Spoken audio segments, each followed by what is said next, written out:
Now, there aren't too many differences introduced in Pokémon Emerald that would affect a challenge like this too much. Main reason I chose Emerald for this minimum battles run was due to the fact that the gym leaders are now more difficult. Plus, I think you can maybe avoid some more trainers in this version, but I'm not 100% sure about that. Unlike my Heart Gold run, which you can check out linked in the description, it's not a total remake, just an upgrade in the style of Crystal for Gen 2. Anyway, let's quickly recap what we mean by a minimum battles challenge. We're here to see what the minimum number of battles that are required to beat this game. And when I say beat this game, I mean defeat Steven, the true champion, after he was dethroned from Ruby and Sapphire. A challenge like this goes beyond the solo speedrun Nuzlocke, and with that you've got more difficulty. If you want to jump right into the run, head to the timestamp to do so, but I'd recommend sticking around because there are a few important things we need to cover, such as the rules of engagement and the Pokemon that we'll be choosing. Items in battle, held items are fine, but we can't use things like potions, X items, etc. If we did, we can simply set up and sweep or stall our battles. Number 2, no catching of wild Pokemon unless it's for HM purposes or a trade. With the Pokemon we're choosing, it'd be impossible to complete the game otherwise. Now these Pokemon can be in our party, but if they were to participate in battle, they'd just have to not attack and get KO'd. Number 3 is no fighting a trainer unless we absolutely have to, i.e. we can't progress the game unless we do so. Now there may be instances where there is a choice about who we fight, with our choice ideally being the trainer with fewer Pokemon. I'll be keeping a record of the battles on screen. In the description you'll also find a list of all the trainers in a Google Doc if you're interested. Number 4 is no save states in battle. This challenge is difficult enough and honestly not consistent, so for things like the Elite Four, save states between them may be used for testing purposes, as in devising a strategy.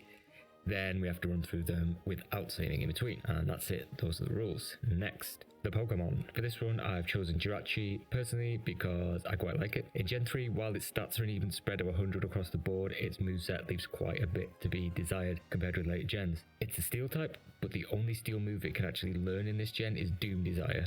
A 120 power move that takes 2 turns to activate and then only has 85% accuracy. Oh wow. As you can see, Jirachi leans more towards being a special attacker with most of its moveset. Even then, its best move is probably Psychic.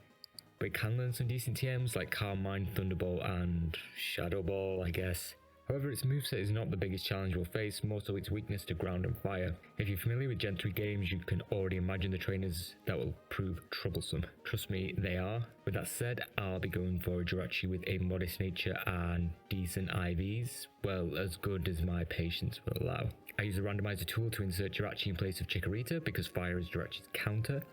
Nothing else has been edited in the settings. Now, Jirachi's initial moveset is fine. It doesn't really learn any great moves until Psychic at level 20. Even then, the majority of our moves will be coming from TMs due to lack of anything great. So we kick off the game, speaking to some people, then we go grab our Jirachi. As previously said, we'll be resetting multiple times to get decent Jirachi, so here's what I ended up with. Anyway, first up is Zigzagoon. In the original Ruby and Sapphire, this was a Poochyena. And if it was a Poochyena, we'd have to rinse all of our moves to be able to damage it. Poochyena is dark and Psychic does not work against dark.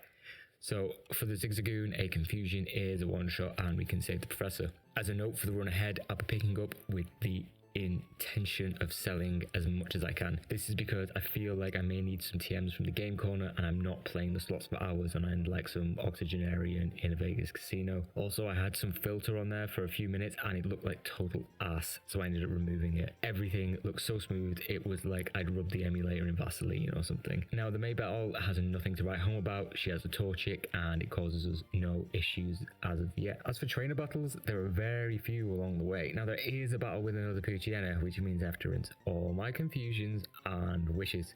For some perspective, by the time we got to Rustboro, we fought just 5 trainers, and I'm counting the starter battle against the Zigzagoon in that list. But before doing anything in Rustboro, we can pick up Cut and grab the Quick Claw.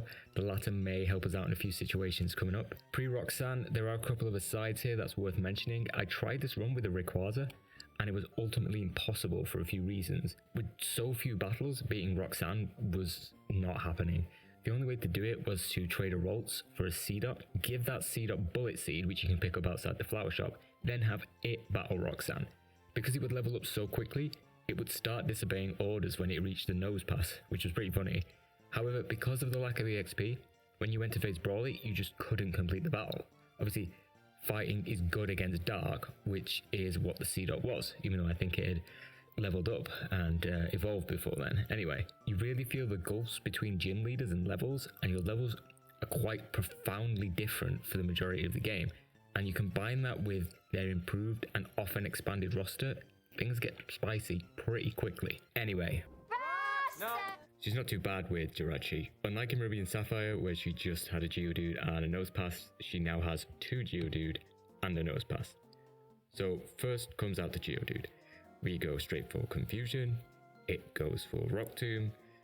Our typing means that while it doesn't do a ton of damage, we do get the speed drop. However, we take it out and then the second comes out. Again, another Confusion and we get the crit. Now, Nosepass goes for Harden because it beats us on speed. I don't really have high hopes for any of my moves in this battle. Swift will do next to nothing, so I'm stuck relying on Confusion, and it's what?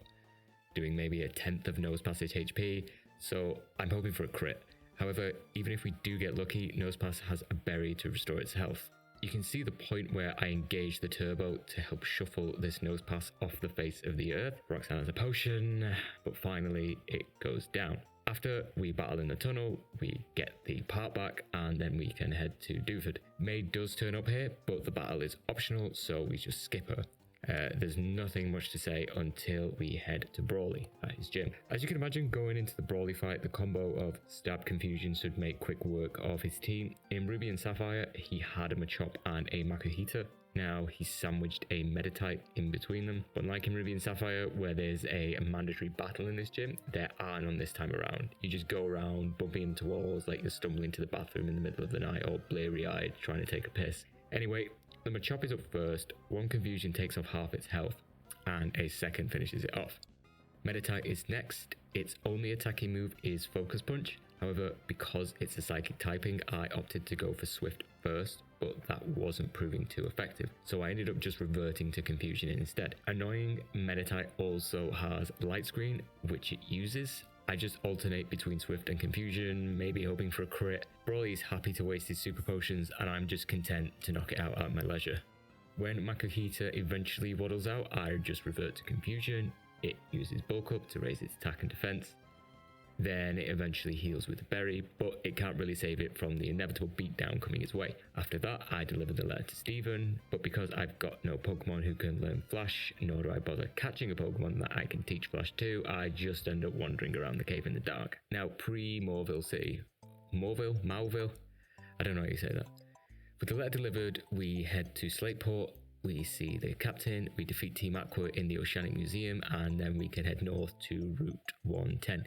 With a couple of battles on the way, we're on our way to beat Maybe 2, but just before that, as much as I'd like to head into the Trick House and get that rare candy, I obviously can't because it would require partaking in some non-mandatory battles. Rival MK2 often gets a rap of being quite difficult in other challenge runs, and to my surprise, that wasn't the case this time around. When her first Pokemon, Wingull, comes out, we hit it with a Confusion, it goes for Supersonic. However, we don't hit ourselves in Confusion and we can take care of it. Next is Combusken. Now, obviously, it's both fire and fighting right now, meaning that I have the type advantage over it, but it also has an advantage over me. You can see that in the Confusion damage. It uses Ember, which does nearly half damage. We're still confused, but we can get off our own Confusion to deal with it. Finally is the Lombre. I go for Wish just to get a bit of health back. It goes for Nature Power, which turns into Swift, which isn't very effective. We just have to chip at it with Confusion until we can eventually knock it out. Though not a difficult battle, you can see that Jirachi's move pool is still pretty shallow. And as I said before, we're really relying on TMs we come across to do a lot of the heavy lifting in this run. This becomes especially apparent when we deal with some of the game's tougher trainers. Next up in Mauville. Actually, let me check I am saying that correctly because it's starting to get on my nerves. Right, so I checked online and it seems like Mauville is the consensus, so we'll stick with that. Anyway, in Mauville, we get the HM for Rock Smash. We also fight 2 trainers on Route 118 because we'll have to go that way later on and probably could do with the experience sooner rather than later. After that, it's simply laying the smackdown on Wally's pathetic Ralts, then heading into the gym for Watson. In Watson's gym, you have to battle at least one trainer because there's a kid blocking the path to Watson. It's the bottom left switch, which then allows you to fight him. You exit and re-enter and then you can just head straight to Watson. Watson isn't a super annoying battle. His original roster consisted of a Magnemite, Voltorb, and a Magneton. This time around, he's got a Voltorb, Electrike, Magneton, and Manectric. The Voltorb outspeeds us and hits us with Shockwave. Jirachi uses Confusion, which takes off just under half of Voltorb's HP. Not great. Inevitably, we get paralyzed. I go for Swift, hoping to knock it down just a little bit to finish it off with Confusion, but it does more damage than I thought, and I just decide to reset. So next battle, Voltorb starts with using Self-Destruct. Fine by me. Electrike is next. We hit it with a Confusion. It uses Howl to raise its attack, but another Confusion is more than enough. At level 20, we can learn Psychic, which is our best move. I get rid of Rest for it because Wish should be enough. Next is the Magneton. I try Psychic, it does about 1/4, it then paralyzes us with Thunder Wave. However, the Magneton's Sonic Boom, Shockwave, Berries, and Potions allows it to just outlast us in the end, which is pretty frustrating. So I've learned my lesson a little bit. I then opt to equip the Cherry Berry to combat any instances of Thunder Wave or Paralysis in the future. We then go again. For Voltorb, I switch between Shift and Confusion. Electrike goes down easy enough. We learn Psychic, then comes the Magneton. While the berry saves us from one paralysis, it's not going to save us from another.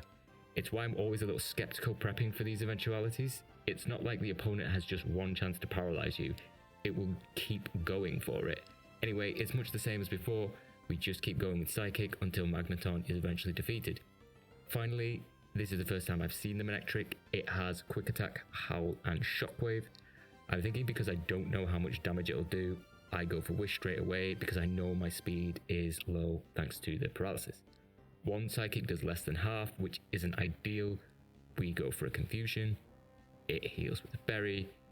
A Swift takes it down to the area that we want it. I get greedy and I nearly go for Wish, but then go for Psychic. It uses Shockwave, leaving me at just 2 HP, but I then get the move off, and that was a little too close. So post Morville and Route 111. So post Watson, there are a number of routes to travel and places to backtrack to. However, they're mostly optional.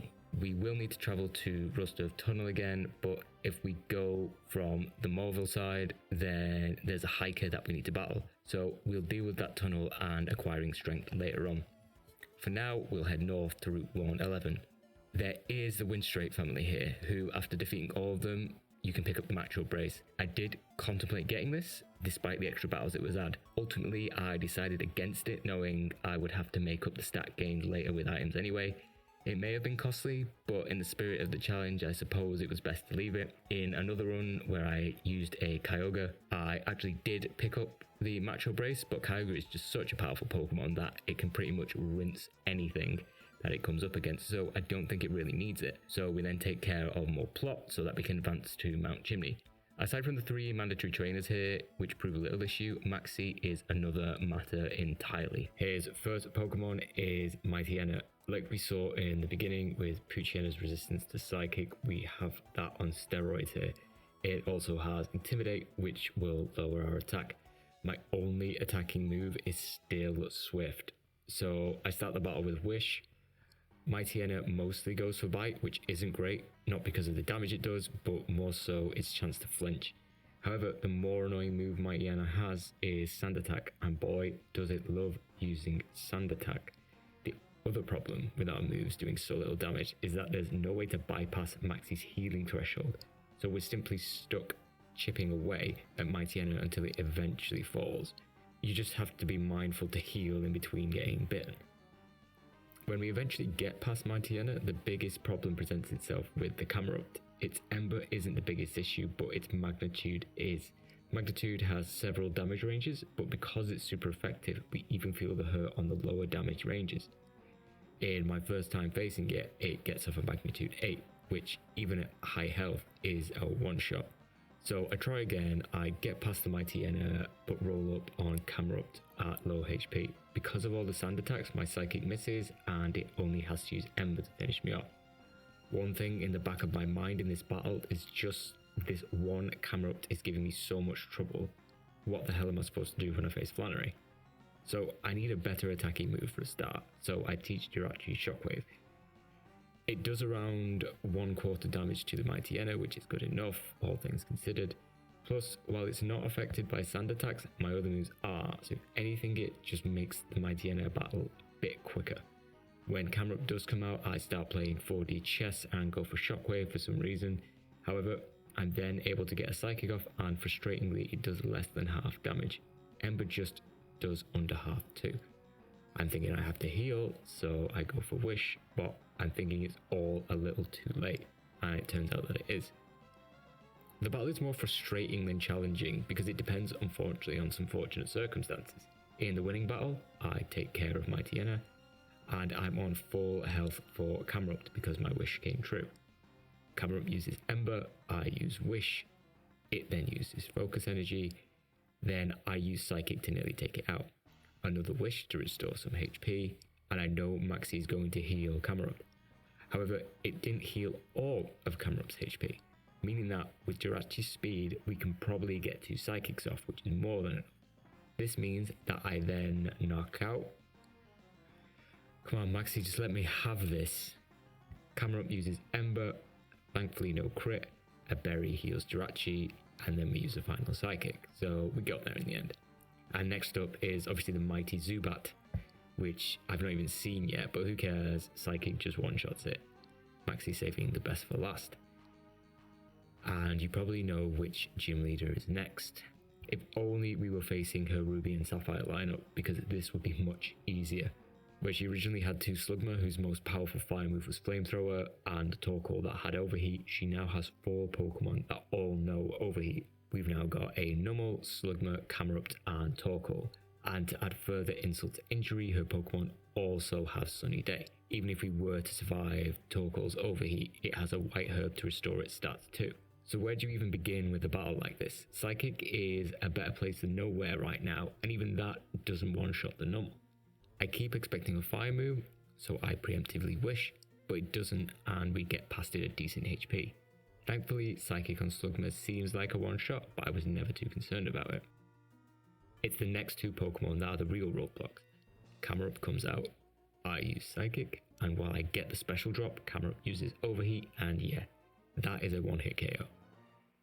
Our outlook is looking rather bleak. While I can consistently get through Numel and Slugma, finding out Psychic is also a range on my way, the Camerupt is proving to be too much. Even with Overheat's 90% accuracy, I don't ever think I saw it miss. So a rethink is in order. In Emerald, there are several move tutors around the map. We don't have access to all of them right now, but there is a person in Slateport who will teach you Swagger. I don't really like this strat because it relies so heavily on luck, but there are literally 0 moves that I can teach Jirachi that can traditionally take these Pokemon out. So I get Swagger and I try Flannery again. However, I don't use it against the Numel or Slugma. I'm more interested in using it on Camerupt. Even still, it's not a guaranteed W by any means. On my second attempt, I managed to get Camerupt to hit itself in Confusion, but it still gets off the Overheat. I think I try this maybe a few more times until we get a more successful turnout against the Camerupt. I use Swagger, it hits itself in Confusion, I then use Psychic, then Camerupt hits itself in Confusion again, and it's the first time I've seen Torkoal. So I immediately go for Swagger, because I'm under no illusion that Psychic won't give us the damage that we need. And then Torkoal immediately uses Overheat. I try this strat a few more times, but no matter how many times I can get past the Camerupt, which I could count on one hand, the Swagger approach to Torkoal is ultimately ineffective. It's just not working, so I have to do something else. But honestly, what else is there that's available to me at this point? Remember, I can't go to the battle frontier or anything like that. But there is one more thing that I was using for a break glass in case of emergency situation, and I'll need to take a shower after using it to wash the stank off. On Route 113, you can pick up the TM for Double Team. So after teaching Jirachi Double Team, I tried things again. Because I guess technically the Numel is Flannery's air quotes least dangerous Pokemon, I go for setting up on that. And I start to see the fruits of my evasive labour, with Numel missing moves like Magnitude. However, rather hilariously, Numel sets up Sunny Day, and on its next turn goes for Overheat, which hits. Not great, but if you stick at it, you'll eventually get a run like this. So we start setting up on the normal, which goes okay enough as long as we keep ourselves topped up with Wish. For Slugma, I go Shockwave to mitigate that damage range, and then I use Psychic. Then when Camerupt comes out, I just start using Psychic, which leads me to get a crit on the second Psychic. When it rains, it pours. Now finally we have Torkoal. I kick things off with Psychic, it misses with Overheat. I then use Psychic and get another crit. I honestly must have used up all my good luck for this fight. There is no way I'm trying that again, and I don't even want to try to calculate the odds of all that lining up. But if it's any consolation, I refuse to use Double Team again in this run. But you can just see how the lack of battles compounds when faced with a trainer with super effective moves. They will absolutely just style all over you. So after all that, we can then go and lay the smackdown on our father. There are 3 mandatory trainers we have to deal with in Norman's gym, but nothing to write home about. Norman himself has a Spinder, Vigoroth, and the Slacking. His Spinder isn't too much of an issue. Psychic does more than half. Spinder then goes for Tita Dance, which will confuse us. Of course, we hit ourselves in confusion, and then Spinder goes for Facade. However, it eventually goes down. By the time the Vigoroth comes out, I'm thinking it's best to go for the heal. While Norman's Pokemon can't really do too much to us, he is able to chip away at Jirachi's HP quite consistently. Later in the battle, he then uses a Hyper Potion, but eventually we make it to the Slacking. Slacking will always go for Facade first, and as you can see, Shockwave is doing very little against this bulky thing. It then uses Yawn, which is going to put me to sleep soon. I'm throwing out Psychics, which aren't really doing great damage, so I'm hoping that a crit comes through sooner rather than later. However, because we've been sleeping for a few turns and Wish takes a turn to activate, we're unable to keep our health topped up and eventually get knocked out. But in the end, even though we're running low on Psychic, so have resorted to Shockwave, and the fact Norman keeps using Hyper Potions, we get through to Norman's final Pokemon, the Lanoon. Because we're asleep, it does take us a while to get started in this battle, and Lanoon likes to use Belly Drum, so I'm counting on that to shave off half its HP. And when it does eventually use it, it leaves Lanoon with a sliver of health, so it's no real problem. After that, we can now use Surf, and there are a number of places that open up to us. I'm planning the Rare Candy roundup for later, before the Elite Four ideally, though Tate and Liza might have something to say about that. And just a note about the Strength TM, if you go through Rust Earth Tunnel from the eastern entrance, you have to fight the trainer there, so we opt to go via the western entrance, which means dumping our Zigzagoon army off at the Pokemon Center. I got a bunch of Zigzagoon because I thought the pickup ability would give us some items that we could eventually sell for some money, but because of the low level of the Zigzagoon, they give us really poor items, so that was a plan that did not work out in the end. Anyway, we dumped them, so we have to go all the way back through the woods to Rustboro. Remember, we don't have Surf yet, and then we can get to the tunnel, we can smash the rock, and then we can go all the way back the way we came. We can grab our Zigzagoon army once again, and we can then go back to Moville and head east to Route 118, then Route 119. Oh yeah, and when you're doing this, don't forget to actually get the Pokemon back out of their box, or you'll dodge all the trainers, and only then remember you don't have a Pokemon that knows Rock Smash, so you can't even get the TM. My god. Also, this never used to bother me when I was playing the games casually, but Jesus Christ, do people call you often? And at the most annoying times. Like, Isabel, I don't care that you saw a normal sake, just stop calling me. Anyway, we got Strength and we got Surf. Next, we blast through the Weather Institute. We deal with Team Magma, which isn't really worth talking about, until we get to May the 3rd. Again, she's not worth showing, but as an aside, we're still running with Shockwave, Psychic and Wish as our main moves. There really is nothing that Jirachi can really utilize. Its coverage in this generation is pretty poor. I don't opt for something like Thunderbolt from the Game Corner because I'll get it from Watson for some optional stuff later. Gen 3 Jirachi really gets done dirty. And not to spoil anything, but if you were thinking you can go to Lily Cove department store later and get some stuff, I want you to have a think about why that may not be possible. Right, Winona, the flying type gym. She has 5 Pokemon this time around, a Swablu, Tropius, Pelipper, Skarmory, and an Altaria. Her first 4 Pokemon can't really do much to damage us, as we'll see.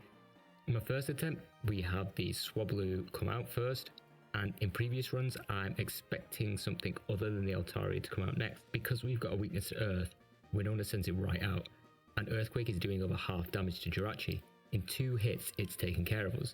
Well, I'd rather it come out first so that we can figure out how to deal with this thing sooner rather than later.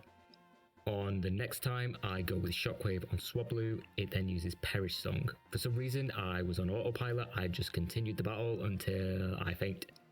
Yeah, I don't know what was going on there. Anyway, I try again and again. The Altaria just keeps knocking me out. On one run, I get past it barely, only for Tropius to come out and then use Solar Beam, and I can't get my wish off in time. So, a successful run. It starts with Shockwave for Swablu. For Altaria, we want to keep it using Dragon Dance, which it does, and then it keeps doing it for 4 turns. I guess it just doesn't want Earthquake to knock me out, but straight up murderize me. This allows me to get some Psychics off, and I eventually get a crit to defeat it, and I'm still on full health for the Tropius. The biggest hurdle is over now, but Tropius can set up Sunny Day and does have Synthesis to recover health. Obviously, with Sunny Day set up, that's doing a lot more to heal it. Winona is also more than happy to use the Hyper Potion on a Pokemon, however, it does eventually fall, which brings in the Skarmory. Shockwave is enough after a few turns to deal with it, not an issue. Then, surprisingly, when Pelipper comes out, 1 Shockwave is enough to take it out, and that's Winona. Next up is Maxie again, which was honestly one of the perhaps most frustrating battles of the run because there is no clear strategic way to deal with him. He doesn't have many Pokemon, just 3, Mightyena, Crobat, and Camerupt. As we know, Mightyena has Intimidate, which cuts our attack. It also likes to use Scary Face to lower our speed, as well as Swagger to confuse us and up our attack. While Swagger isn't the worst thing in the world because Jirachi naturally resists it, it's just a frustration for the upcoming Camerupt. Another thing Maxie likes to do is switch out his Mightyena for Camerupt at random times. These times often coincide with when I've just used a Shockwave, meaning my attack is useless. Then, due to Scary Face, I'm not in a position to attack first, so Camerupt will always use Earthquake, which is a one-shot.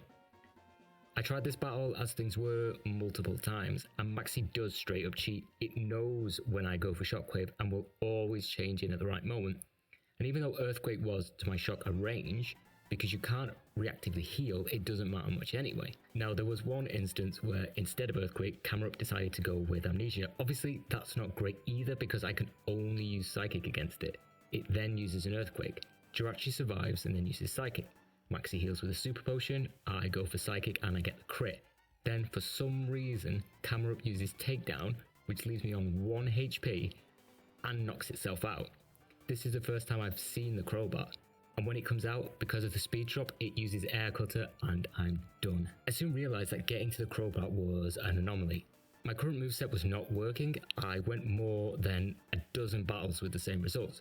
I tried teaching Jirachi Return, which doesn't do a ton of damage, maybe 1/6 of the Mightyena's health, if we're being generous. However, Return's poor starting damage is not what I'm banking on in this strategy. I'm hoping to get hit with Swagger, and after I do, Return starts doing a lot more damage. Despite this strat doing decent damage to both Mightyena and Camerupt, it's still not enough to make a breakthrough. So, as a last resort, I decide to use some rare candies. I've not been going out of my way to collect them, so I only have 4. Also, I really only wanted to use them as a last resort, but after trying this for so many times, I think it's about time that I relent. So I bring Jirachi from level 33 to 35, and I do this for a specific reason. At level 35, Jirachi can learn Double Edge. Right now, that's much more powerful than Return, even though I thought Jirachi and I should be besties by now. Then I try Maxie again. I just start off with Shockwaves because I'm waiting to get the Swagger hit before I resort to Double Edge. While Maxie's happy to use Swagger once, he's a little more conservative with using it again. However, eventually he does. After I go for Wish again, expecting the switch, Maxie does switch into Camerupt. I was hoping to get the Wish off, but I hit myself in confusion. I'm pretty confident an Earthquake may well finish me off. However, on the next move, I go for Double Edge, it hits, and it one-shots Camerupt. Crobat then comes out. I want to heal just in case, so I go for Wish. I don't like Crobat using Bite because of the flinches, but I don't get one. When I use Shockwave, it's really not doing the damage I would have hoped. I'm still using Wish to stay topped up, and I debate whether I should use Double Edge, but ultimately go for Psychic. I luckily get a crit, and it takes Crobat out.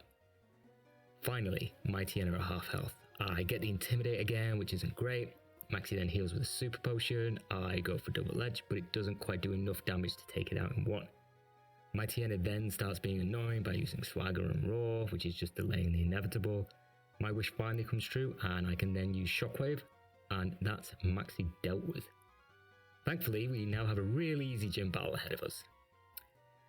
Tate and Eliza. This will be difficult. Let me explain why exactly. I doubt this will be short. Right, originally they just had the Solrock and Lunatone. Annoying, yes, mainly because of the Solrock's flamethrower, but it's a whole different ballgame this time around. Both Tate and Liza now have 2 Pokemon each. Between them, they have a Xatu, Claydol, Lunatone, and Solrock. Claydol and Xatu will also be out first. Xatu can confuse with Confuse Ray, which is 100% accurate, and it can also set up Sunny Day, which empowers Solrock's flamethrower. Plus mitigates the damage water moves can do, not that we even have any anyway. Claydol is even worse. It has Light Screen, and because we need as much health as possible, Double Edge really isn't the best play. Now, this footage is after I'd done some exploratory playthroughs on a previous playthrough, and this is where I got walled, so much so that I gave up. So this can be done, but, big brain strats. So first off, Claydol has the ability Levitate. Levitate makes it so that you are unaffected by ground moves. We can get the TM for Skill Swap on Mount Pyre. Skill Swap, like the name implies, will trade your ability with another Pokemon. By doing this, we gain Levitate, meaning Earthquake doesn't affect us. However, at the time, this also had an unintended consequence. You see, Jirachi's ability is Serene Grace, which increases the chances of a move's additional effect proccing. So now the Claydol's Ancient Power has a 20% chance of activating, giving it stat boosts across the board. So I swapped Double Edge for Skill Swap, allowing me to get Levitate. The Wingull is there just to feint, but I'll be dealing with a better solution later. Now, you'll also see that I have Mimic, and I'm doing this for a specific reason. One of Xatu's moves is Calm Mind, which raises your special defense and special attack stats. It's extremely useful in a 2-on-1 fight, well more like 4-on-1 but anyway. So I have to keep resetting until I can get the Calm Mind from Xatu. However, there's a big element of randomness in this. I also have Thunderbolt now, but I'm hesitant to use it because sometimes it can one-shot the Xatu, or shift it into using different moves. So I'm stuck continually swapping my skills with the Claydol just to burn some moves. On the occasions where Xatu goes down too quickly and then Solrock comes out, because we're weak to Flamethrower and I've had no way to raise our stats, it just takes one attack to take us down. After several retries, I do eventually get to Mimic Calm Mind. However, rather amusingly, I had been skill swapping in between and ended up swapping with Claydol just as it used Earthquake. But I get 5 Calm Minds and can use Wish, so I start doing that. Once I've combined these with Wish, I can then start to attack finally. Claydol uses Light Screen, which is also annoying. I'm stuck waiting for it to end so that I can take out Xatu, because if it's active, then Tate and Liza will heal. Solrock comes out and you can hit it with Thunderbolt, which I always found strange. Anyway, it does really good damage. I knock it out, which means that Lunatone is up next. It uses Hypnosis and I fall asleep. One Thunderbolt is all that's required when I eventually wake up, meaning that it's just us and the Claydol. Now, I have 0 moves that can hit Claydol. I have no choice but to start expending all my moves and kind of hoping that it rinses all of its moves too in the process. This goes on for too long. I eventually use all my moves and have resorted to struggle. However, this Claydol, this bird-looking pot thing, was using big brain strats. Because of the way I used Skill Swap, the final Skill Swap I used gave it back Levitate, meaning when it uses Earthquake, it not only hits, but it one-shots me. And I was so close. It's not all bad though, because I'm confident that this strat can work. I mean, it has to. We don't have any other choice. So, to remove some unfairness from the battle, I just get rid of all my Pokemon and bring in a Magikarp to splash and die. I try things several more times until. So, I start the battle and I have Magikarp use Splash because Xatu will always use Psychic on your weakest Pokemon. I outspeed the Claydol as usual and I use Skill Swap as it goes for Earthquake. Now it's 2-on-1. On the very next turn, I go for Mimic and I get Calm Mind. I then start spamming all my Calm Minds. Xatu and Claydol continue to be annoying, using moves like Light Screen, Ancient Power, Sunny Day, and finally Confuse Ray. Instead of healing, I keep trying for all my Calm Minds. Then I go for Wish when I'm just above half HP. When I'm happy enough, I use Thunderbolt on Xatu, but with the Light Screen, we're only doing half. Claydol uses Ancient Power and it gets the boost. Light Screen wears off, so I go for Thunderbolt and it finishes the Xatu off. Next in is Solrock. The Sunlight is still strong. I go for Thunderbolt on Solrock, it nearly knocks it out. Solrock uses Flamethrower and it only does about a third of my HP, which is insane. A Citrus Berry restores Solrock's health, which takes it out of healing range, allowing me to use Thunderbolt to feint it. When Lunatone comes out, I go for Wish because I know it can't do a great deal to me. It uses Light Screen, which is annoying, but Thunderbolt still does decent damage. Lunatone's combination of Calm Mind and getting healed from Tate and Liza is annoying, but I just keep chipping away at its health. I also make sure to use Skill Swap on Lunatone so I can burn one. It eventually gets paralyzed, but Tate and Liza just keep using Hyper Potions, like 3 on it, and I'm getting to the point where I'm starting to run out of Thunderbolt. Then, with my final Thunderbolt, Lunatone is knocked out. It's now just me and Claydol. I have no choice but to rinse all of my moves in the hope that Struggle will be enough to take it down, not to mention hoping that it won't use Earthquake on me. I get to start using Struggle, which is chipping away at its health. It can only use things like Light Screen or waste its remaining Earthquakes, and somehow that is enough to knock it out. And that is how you beat Tate and Liza. Next up, Team Magma is blasting off again. In the Space Center, it seems like the game knew how much I disliked the previous encounters with Maxi and decided to turn up the dial one more hateful notch. Here, you not only face Maxi and Admin Tabitha, but you now face 2 Mightyena and 2 Camerupt. That means 2 Intimidates, but thankfully it only means 1 Earthquake belonging to Maxi. Now, obviously, we're not alone for this battle. We have Steven with us and his Metang. Thunderbolt does a decent bit of damage to Mightyena, which is a nice change. However, much like the battle with Maxi previously, he knows when he has a type advantage and will typically swap out the Mightyena for his Camerupt when given the chance. Now with my current setup, I have 0 moves that are effective against these Pokemon. I have Wish, Thunderbolt, Mimic and Skill Swap, remnants from my battle with Tate and Liza. While I go for Wish just to see if Steven carries his Metang's Psychic gets a crit, which is nice. My only real play here is to use Mimic, maybe I'll get an Earthquake or something. When I use the move, I get Takedown, which isn't the worst, but not too effective against the 2 Camerupt. The only real solace I can take so far is that they're not on too much health. 1 Camerupt goes down, bringing out the Golbat. My use of Takedown against the Golbat does a fair bit of damage, however Golbat soon goes for Confuse Ray. Just when I'm starting to think that things are going okay, Camerupt then uses Earthquake and it absolutely sends Jirachi to the Shadow Realm. Well, it was only an exploratory battle and we know that we're going to need some better moves. So I try again. I've retaught Jirachi Psychic, which, while not a guarantee, at least gives me a few more options. The plan with Mightyena remains the same. Thunderbolt still takes off over half its HP. It's content to use Scary Face, while Camerupt likes to use Amnesia. Mightyena then goes for a Swagger on Jirachi, which, while welcomed in a previous battle, is not so great now. Meanwhile, Metang is still putting in a shift by using Psychic, which means that we've nearly dealt with the first, less threatening Camerupt at least. Metang is then kind enough to finish off the Camerupt with Metal Claw. All this while, I've not been able to get off a Thunderbolt on the Mightyena, so I'm perhaps the most useless Pokemon in this fight right now. When Golbat comes out, I do contemplate using Thunderbolt on Mightyena, but that would just bring out the Camerupt, so I decided to focus my attention on the Golbat, because if we can make this a 2-on-1, then the battle swings in our favour. I do manage to get the Thunderbolt off, which does a decent amount of damage, though it would have been nice if it one-shot the Golbat. Metang, obviously exhausted from carrying the team thus far, decides it's about time it starts whacking itself in the face, taking off a good portion of its HP in the process. Then we both get swaggered, so we're busy fighting amongst ourselves while Maxi and Tabitha's team are content to sit and watch. However, my wish comes true a little later, making things easier. Not to mention that Metang manages to get off a Metal Claw on the Golbat, taking it out. The final Mightyena then comes out, and I finally manage to get off my Thunderbolt, which finishes off the other Mightyena. When Camerupt does come out, Metang chooses to be a total bro and use Psychic on it, which then gets the special defense drop. Mightyena uses Takedown, which is pointless, but when I snap out of confusion and use Psychic on Camerupt, the special drop means that I can knock it out. With that, Jirachi can level up and learn Future Strike, but that's a pretty awful move, so we decide to skip it. Finally, the Crobat comes out, and I believe the balance has finally shifted in our favour. Crobat uses Wing Attack, and Metang takes one for the team. Steven's Aggron then comes out. I then use the Psychic on the Crobat, which does a good amount of damage. Like the Golbat, we're just missing the one-hit KO range, which isn't great. Crobat and Mightyena gang up on Aggron using Confuse Ray and Swagger. It then hits itself in confusion, however I do manage to get off a Thunderbolt on the Crobat.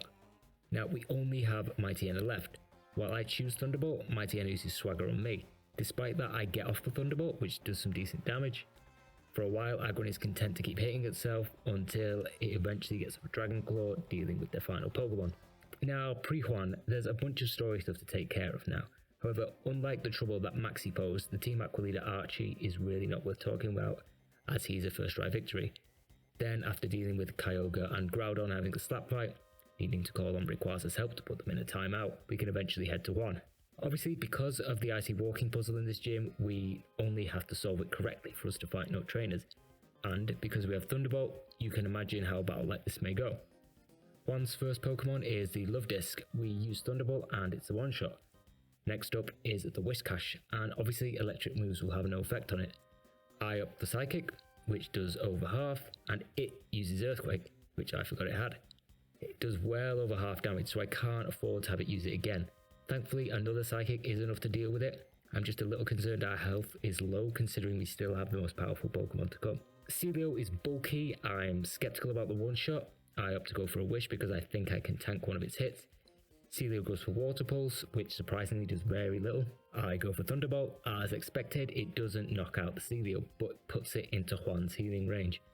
Celio goes for another Water Pulse, leaving me at just 15 HP, but my wish comes true and I get some back. Anticipating the heal, I go for another Wish. I then choose Psychic because I think I can get into a decent range. It does quite a bit of damage. I then get some HP back with Wish. Finally, I go for Thunderbolt, and that is more than enough. Juan's next Pokemon is Crawdaunt. I'm not expecting too much resistance from it, to be honest. I go for Thunderbolt, hoping it would deal with it, but it leaves Crawdaunt on a smidgen of health. It then goes for Crabhammer. With its low accuracy, it thankfully misses. As expected, Juan uses a Hyper Potion on the Crawdaunt, but I've already gone for Thunderbolt, and this time it's enough to deal with it in one. Juan's final Pokemon is the Kingdra. It's fast, and it manages to outspeed us and goes for Double Team. Not great. I stick with Thunderbolt, however, it crits, but even then it's only doing just over half damage. Kingdra then goes for Rest. This is where its Chesto Berry activates, waking it from sleep. I go for another Thunderbolt, and we can see it's only doing just over a third. After it uses Water Pulse, I decide to go for Psychic, just to see what damage range we can get with it, and to my surprise, it does a fair bit. While I wasn't expecting a heal from Juan, its Kingdra instead chooses to rest. Fine by me. After one Psychic, I switch to Thunderbolt, just to contain the damage ranges. Kingdra stays asleep, and I go for Psychic, which is enough to deal with it. Next up, we have some stuff to do before we head to the Elite Four. We need to get all the rare candies we can, just in case we need to do some leveling at some point. We need to ensure we have all the TMs we could feasibly need to counter each trainer. We need to get some items that can restore our HP and PP between battles, and then we need to defeat Wally. Unlike in Ruby and Sapphire, where you fight Wally at the end of Victory Road, as per tradition, he's waiting for you close to the start. With his Pokemon and what we're working with, I'm not expecting a great deal of trouble. He leads with Altaria. Obviously, its special defense is pretty good, so Thunderbolt only does just over a third. I decide to go for Psychic instead, which does a much better job, leaving Altaria with just a third of its health. A final Thunderbolt is all that's needed. Next up is the Delcatty. For some inexplicable reason, I had some kind of brain fart here and decided to use Mimic. Not quite sure what I was going for. Thankfully, the next move I go for is Psychic, which shaves off well over 3/4 of Delcatty's HP. I then decide to use Mimic after it tries and fails to use Sing on us, and thinking it may come in handy. However, then all that's needed is a final Thunderbolt. Magneton is out next, and I think maybe that's why I wanted Sing, because of Magneton's resistance to all our moves. I am able to hit with Sing, putting Magneton to sleep. I go for Psychic, hoping for the special drop. I don't get it, but the move does decent damage. I simply decide to stick with Psychic while Magneton's snoozing. However, Wally uses a full restore when I'm close to knocking it out. I go Sing again, and we put it to sleep. Then 2 more Psychics is enough to finish it off. Roselia is up next. Just one Psychic blasts it off the face of the earth. Then Wally was saving his best Pokemon for last, Gardevoir. We're not really a great matchup for it, so I decide to go for Sing while it goes for Future Sight. But I do miss the first Sing, the second one hits, and I start going for Thunderbolt. Again, not great damage, even though we come close to knocking it out. Wally uses a full restore to heal Gardevoir. I revert to my old tricks, and Thunderbolt is enough in the end. Now we only have the Elite Four. First up is Sydney, a dark type who thankfully doesn't have an Umbreon in his ranks. His team have obviously studied at whatever trainer school Maxi went to, where their MO is just to be as annoying as possible by doing things like lowering our accuracy and confusing us. And while we have no obvious weaknesses to his Pokemon, Dark, while vulnerable, is not too much of an issue. He's especially not too much of an issue now because I finally used the move that I got from Tate and Liza, Calm Mind. Honestly, I'd been saving this and didn't use it before because I thought it would trivialize the run too much, and I didn't think I really needed it until now. While my original intention was to do an exploratory battle run with save states in between, it really didn't come to that, and you'll see why. When City brings out the Mightyena, we're just happy to set up all our Calm Minds that we can. Mightyena is content to use moves like Sand Attack and Double Edge. Then if my HP starts getting low, I'll throw in a Wish every so often. And when I've used all the Calm Minds I can, I start going for Thunderbolt. Obviously, with all those Thunderbolts, there's a high chance I'm going to be missing some. After missing like 4 in a row, I eventually get a hit, and as expected it one-shots the Mightyena. Then comes in Shiftry, an extremely annoying Pokemon. Obviously our accuracy has gone down the toilet. Now this thing comes out and starts going for moves like Double Team to raise its evasion, Swagger to confuse us, and Torment, meaning that we can't use the same move twice in a row. Suffice to say, though I am able to get the Shiftry down to critical health, Sydney will continue to use a full restore to bring it back up to full. I get frustrated and I think I'd rather just reset instead. So we go at it again. This time, however, because I know how annoying Sand Attack was, I just go for Thunderbolt right off the bat. It only takes 2 to deal with the Mightyena. I decide to then set up on the Shiftry instead because my current moves either do nothing or very little damage to it. While I start lining up the Calm Minds, the Shiftry starts going for its Double Teams. When it's happy its evasion is high enough, it then switches to Swagger. After I hit myself, I decide it's best to go for a Wish to stay topped up. Then I go for a Thunderbolt and I'm not quite sure what to expect, but I get a crit, so I'll take that. Next up is the Cacturne. My wish comes true and I get some health back. Another high IQ moment when I go for Psychic because I'm under Torment. Then I decide to go for Thunderbolt, while Cacturne is happy to use Cotton Spore to lower my speed. With the damage we've done, I'm expecting the heal, so I go and heal myself. When I next use Thunderbolt, it gets the paralysis. Because of Torment, I have to go for Calm Mind, then just a final Thunderbolt is enough. Crawdon, who we faced not long ago, will go down to a Thunderbolt after I've danced around the move because of Torment. Sydney's final Pokemon is the Absol. It's never too much of an issue because it does like to set up quite a few Swords Dance, which gives us more than enough time to defeat it. Now Phoebe. On the surface, I'm not too worried about her Pokemon. I do, however, opt to give Jirachi a Chesto Berry. Honestly, don't know why I did that. Anyway, the Dusclops is first and it'll always go for Protect on the first turn, so I'll always get a Calm Mind in. It then gets greedy and it goes for another Protect, but it fails and I get off the Psychic. Honestly, it doesn't do quite the damage that I was hoping, and when I attempt to go for another to take it out, it gets off another Protect. However, we eventually get through. Phoebe then likes to bring out a second Dusclops, because this one is not only bulkier but it has Earthquake too. Obviously, after I pop off my first Psychic, this thing uses Earthquake.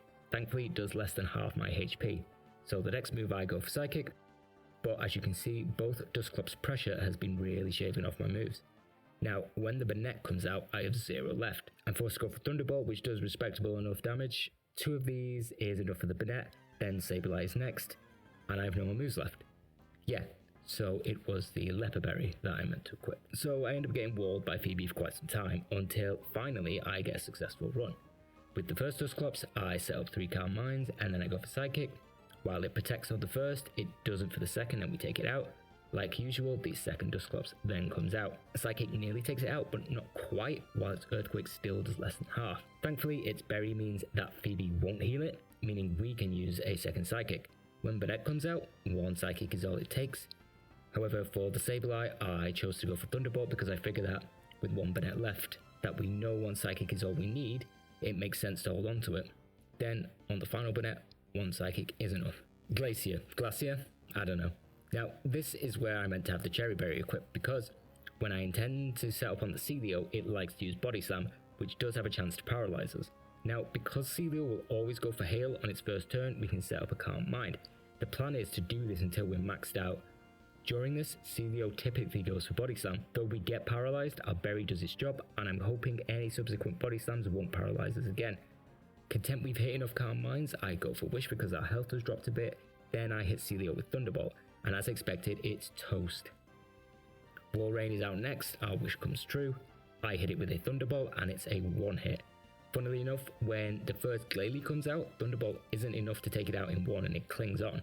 Obviously, this means that a full restore is coming its way. I go for Thunderbolt again, proving that it really is a range. However, the Glalie can't really do too much to me, and it's soon taken care of. The second Glalie, much like the first, requires a bit of time to defeat. After it's healed by Phoebe, it then goes for self-destruct, which does a fair bit of damage and puts me in quite a precarious position.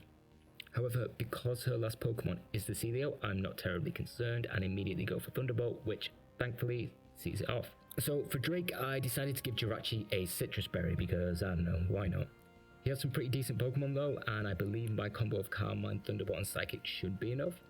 Also, I've yet to use any of the rare candies that I've gotten since Tate and Liza. I thought I'd be forced to use them, but that's not really been the case. Obviously, it would have made some battles easier, but it's been by no means a necessity. Much like Phoebe's Dusclops, Shelgon goes for Protect on its first turn, so we'll use Calm Mind. More often than not, it will also try for a second Protect, so we'll Calm Mind again too.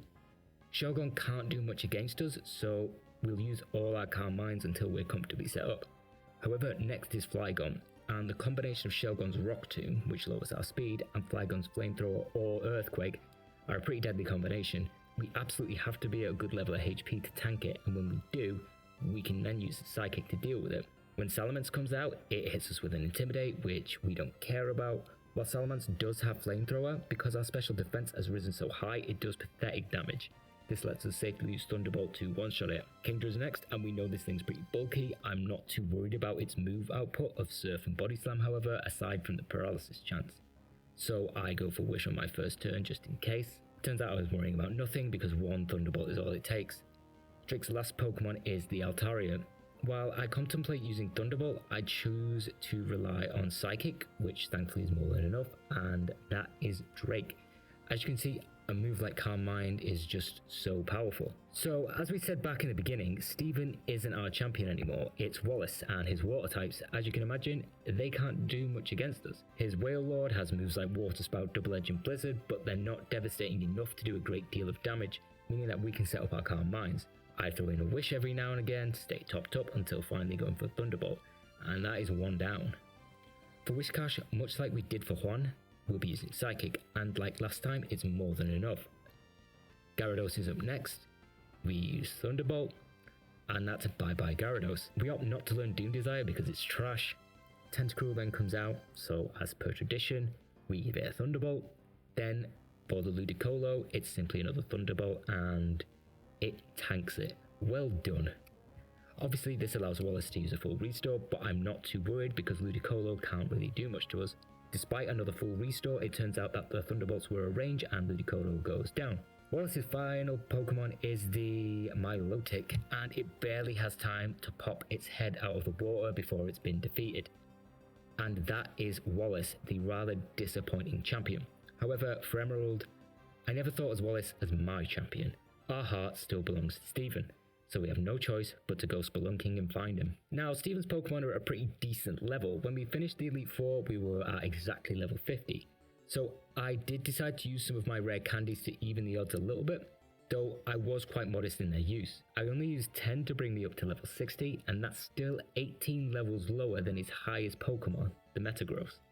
However, I'm banking on Calm Mind to do most of the heavy lifting in this battle. Steven starts out the battle with Skarmory, and it really can't do anything against us, meaning it is perfect to set up against. While it does use spikes, it's rather pointless, and instead begins using Steel Wing, which is equally ineffective.